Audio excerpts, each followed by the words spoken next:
Parce que c'est un beau duo, on est très beau. Regardez-nous. C'est tout, ça dit plus que toutes les paroles.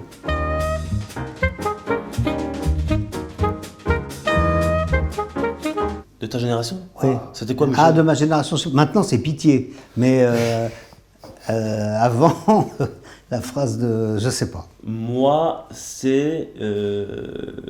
Salut, tu ressembles beaucoup à mon cousin. Et en général, bah, ça rigole ou ça le prend mal, mais quoi qu'il arrive, c'est bien. Attention... Top. T'as trouvé? Non, mais moi j'en ai un que je cite très souvent. Ah ouais? Moi j'adore To Be or Not To Be de Lubitsch. En fait, c'est une comédie qui se passe dans la Pologne occupée, dans Varsovie occupée par les nazis en 1942. Ça pleurait de rire et en même temps c'est un film. Il fallait être extrêmement gonflé pour réussir ça et c'est extrêmement réussi et ça se paye la tête du nazisme. Et c'est formidable. Bah moi c'est le même. Non, moi mon film. Alors moi j'ai pas autant de références, j'ai pas. T'es pas aussi vieux, c'est. Ouais, il y a peut-être de ça aussi un Oui, petit il y a peu. de ça, oui. Bah moi j'ai beaucoup aimé Arrête-moi si tu peux avec DiCaprio. Déjà à cette époque-là, il était incroyable je trouve. Et puis je trouve que le film est incroyable et je peux me le mater là tout de suite tout le temps. C'est un de mes films préférés.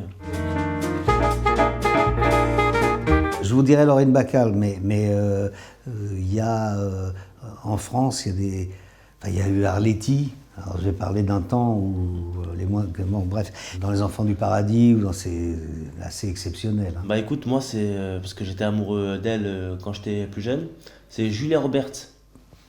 Parce que j'avais absolument adoré le film qu'elle avait fait avec Hugh Grant, je crois. Ouais. Une rencontre à Notting Hill. Coup de foudre. Coup de foudre à Notting Elle Hill. était extraordinaire et je l'avais trouvé absolument sublime et elle était magnifique. Elle a trop dedans, elle. Elle a trop de chico, ouais. Non, c'est vrai, on dirait que ça s'arrête pas. Mais... Je crois que c'est Louis de Funès quand même. En tout cas en France, c'est celui qui m'a le plus choqué.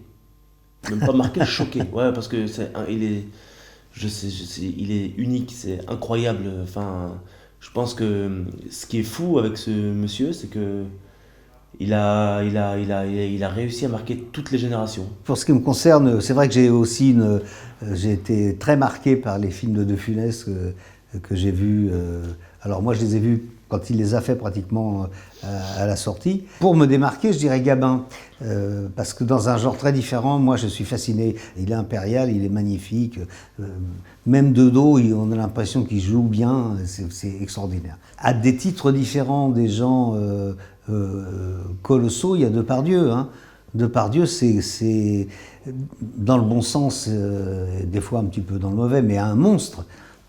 Pas un monstre méchant, c'est un monstre de boulimie, mais c'est un monument quand même. Hein. Comment ça? T'as tout fait toi déjà, si tu veux faire de plus. T'es fou, je me flingue. Ça vaut plus le coup que je continue. Tel que je suis maintenant, je détesterais pas jouer un Maigret par exemple.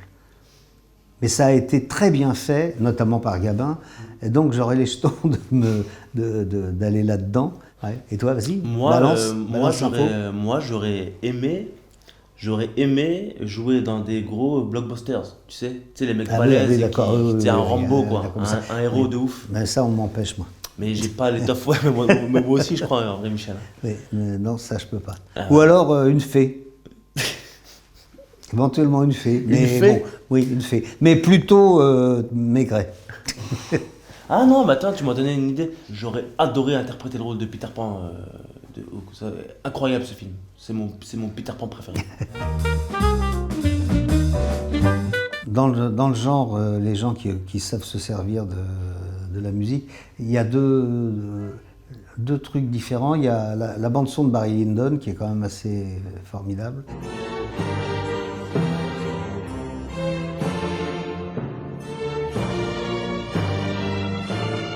Et puis 2001, l'Odyssée de l'espace.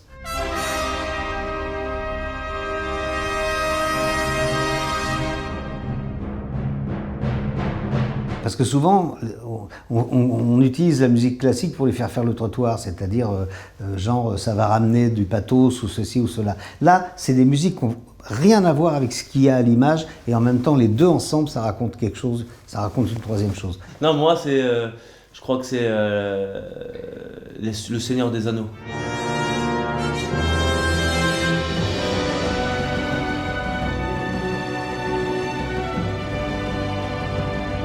Je crois que ça, c'est le truc qui m'a le plus marqué. C'est vrai que je pourrais vous dire que j'ai, pour de bonnes raisons, une immense admiration pour Bertrand Blier, évidemment. Il y a eu très longtemps, je dis il y a eu non pas à cause des soupçons que certains entretiennent sur lui, mais il y a eu Woody Allen. Ça a joué un rôle très important dans l'évolution de mes personnages de comédie. Voilà. Moi, ce serait Tristan Ségala. Parce que j'aurais voulu Tristan réaliser comment Docteur Ségala. Ah oui, oui, oui, on m'en a parlé, il paraît qu'il vient de faire un très bon film. Et c'est ça. Voilà, dans lequel tu joues. Dans lequel tu joues aussi. Et ben voilà, il paraît que c'est bien. Et voilà, c'est celui-là, je pense. On est dedans. Ah, on est en plein dedans. Donc ça fait 2 raisons d'aller voir Docteur. Voilà. Ah oui, 2 raisons. D'aller voir Docteur le film, Oui. d'aller voir le Docteur. Ah non, le Docteur, non. Ah oui, non, non. ah oui, Si oui. vous pouvez éviter, c'est que ça va. Ouais. Mais Non, il faut le voir parce que. parce qu'on l'aime. Parce qu'on l'aime. C'est un très bon film. Parce que c'est un beau duo. On est très beau. Regardez-nous. C'est tout, ça dit plus que toutes les paroles. Hein? On parle plus. On va voir Docteur, on parle plus.